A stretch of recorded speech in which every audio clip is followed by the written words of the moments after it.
Hello everybody, Billy with Personal Defense Concepts, and welcome to the 2A Cafe.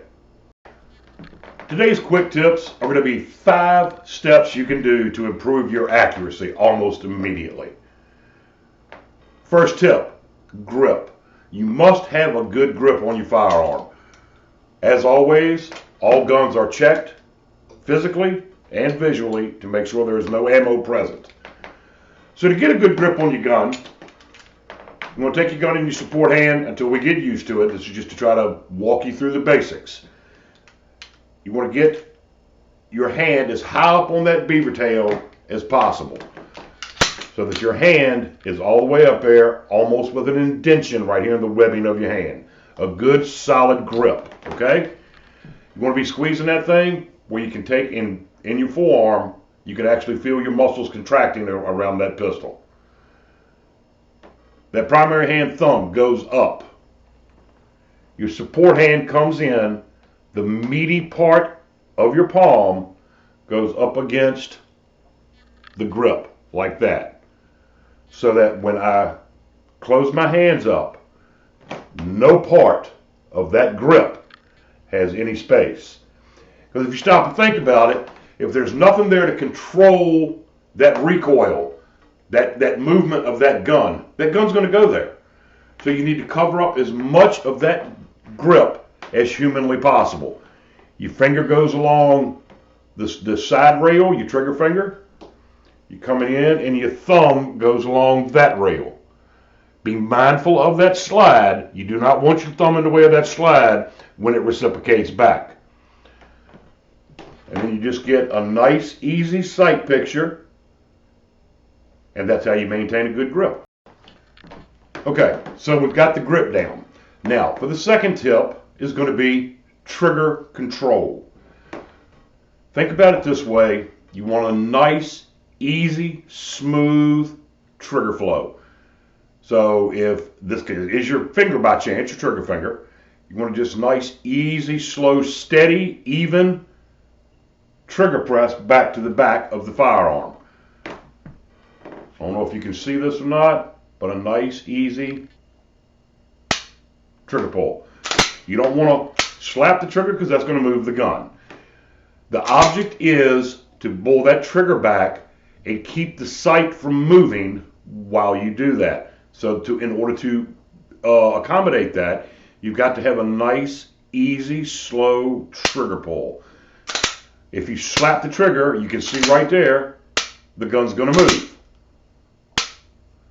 So a nice, easy trigger pull. Thinking about it again, a nice, easy trigger pull. Comes straight back. You don't want your finger going to the side or pulling backwards. Straight back, just like you're doing a come here. Nice, easy trigger press. Trigger press. Nice and easy.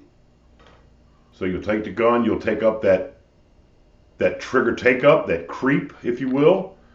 Come to the wall where the trigger stops. Nice, easy, straight back pull. Again, take up that slack, that pre-travel. Get to the wall. Nice, easy trigger pull. Okay, so now we've gone over grip. We've gone over trigger press. The third tip is dry fire. I've done a couple of videos on dry fire and the importance of it, but dry fire will basically build in the muscle memory of everything you need to do to get a good clean shot. Now you must incorporate your dry fire practice or your dry fire training also into your live fire training. But dry fire will give you the ability to go through all the motions of a good grip, a nice easy trigger press, without costing you a ton of money. You can do it from comfort of your own home. We've done a couple of video reviews on the Mantis products that PDC does have as a dealer. Now, these things will make your dry fire practice a whole lot more interesting, a little bit more fun, not quite as boring. But you need to understand that dry fire will build in the mechanics, the good mechanics of a good grip, a good trigger pull, a good follow through. If you listen to any of the professional shooters, Jerry Michalak comes to mind, his daughter Lena, these guys will do, I would dare say, in the ballpark of hundreds of rounds of dry fire for each live fire sent down range. They dry fire, they dry fire, they dry fire. You need to do this, and also to incorporate into it, every time you touch your firearm, you need to turn it into some sort of training session.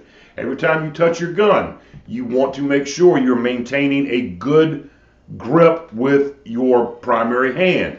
At least every time you grab the gun, practice getting that grip so that way it becomes second nature, and you couldn't do it any different even if you tried.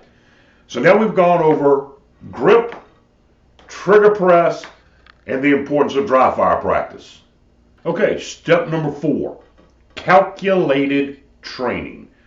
And you'll notice I keep using the word training instead of practice, because it's exactly what all of this is. It is training. It is not practice. You are training to become your own first responder. Calculated training. What do I mean by calculated training? Every time you go to the range, you have to have a plan. Plan out what you're going to do, what drills I'm going to work on. What you want to do is try to work on some of the things you're a little bit weaker on. You might want to start out and end up with something you're good at so that you build a little confidence going in and that you leave the range with a little confidence. It's kind of like that golf shot. I try to play golf. I'm not very good. But I always hit that one shot, and it's usually on the 18th hole. I've played like crap for 17 holes. I'll come back on that 18th hole, I hit one, maybe two good shots, and all of a sudden I can't wait to get back to the golf course. Same basic concept applies here. Get you a drill that you're good at, that you're fairly good at, fairly competent at, and start off with that. Build a little confidence going into it. Then you work on some of the things that you're not all that good at. You're not, I'm okay, but I do need a little bit of practice here. Do that, and then when you finish up, come back to something else, even if it's the same thing you did before, or something else, maybe another drill that you're fairly good at. Okay?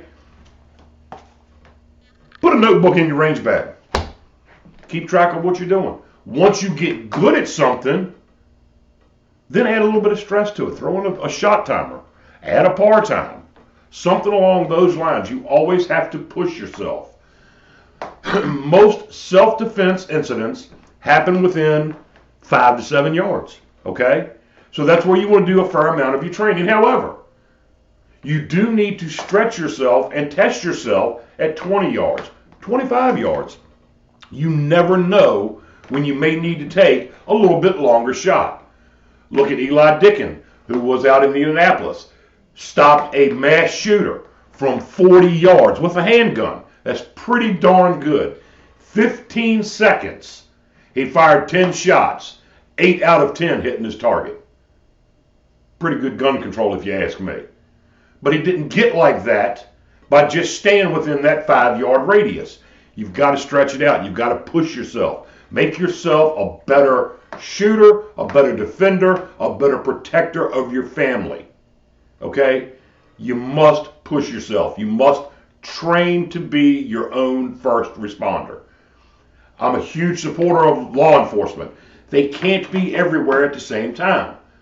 90% of the time, a law enforcement officer's job is to investigate, to find who is guilty of that particular crime. Not to stop it. He's investigated to find who is responsible. If he is investigating something that you have been involved in, maybe you can make his job a little bit easier because you were able to defend yourself. You were able to defend your loved ones. Okay? Train to be your own first responder. Calculated training is a must, and you incorporate your live fire back into your dry fire. It's a circle. You dry fire, you dry fire, you dry fire. Then you go to the range, you do those same things live fire. Okay, tip number 5. Get yourself a red dot or an optic. Iron sights are good. You always need to know how to use iron sights. But for quick target acquisition, nothing in the world will beat a red dot or an optic.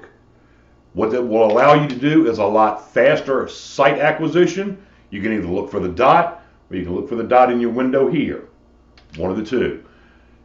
It will allow you a much quicker sight acquisition. It takes a lot of the extemporaneous stuff out of the picture. All you have to do is look for that dot. If you're not cheating, you're not trying. Maybe it is cheating. Who knows? But I will tell you, I have gotten to the point now that as my aging eyes, you see I wear reading glasses here, I can see okay. But for me, that front sight, trying to line up the iron sights, that front sight here is a complete blur without my reading glasses. So what happens if I get myself into a situation where I don't have my glasses with me? They've gotten broken. They've been thrown across the room. Now I can incorporate and rely on my red dot to help me be able to see, to better gain target acquisition, to stop the bad guy, to save my life, to save the life of a loved one. Again, ladies and gentlemen, if you ain't cheating, you ain't trying. When it comes to a red dot, there's a lot of different options out there. Holosun is my optic of choice. Trijicon, Crimson Trace, there's all kinds. All depends on what kind of features you want and everything else. The Trijicon is the gorilla in the room. The Trijicon is more or less a duty, is what the police would probably use. Military, it takes a beating. However, the normal everyday person doesn't really need to spend the couple of extra $100 for the Trijicon. The Holosun is a great budget option. It's what I use, it's what I trust. I've gotten to the point now where I absolutely will not carry a firearm for my personal defense, my protection, and my defense of others. I will not carry a gun that does not have a red dot. Thanks for dropping into the 2A Cafe for today's quick tips. If there's something you'd like to talk about, maybe a product you've heard about, want to know if I know anything about it, something you'd like to see me review, shoot me a message. We'll see what we can talk about. And always remember, whether training or in self-defense, be the predator, not the prey.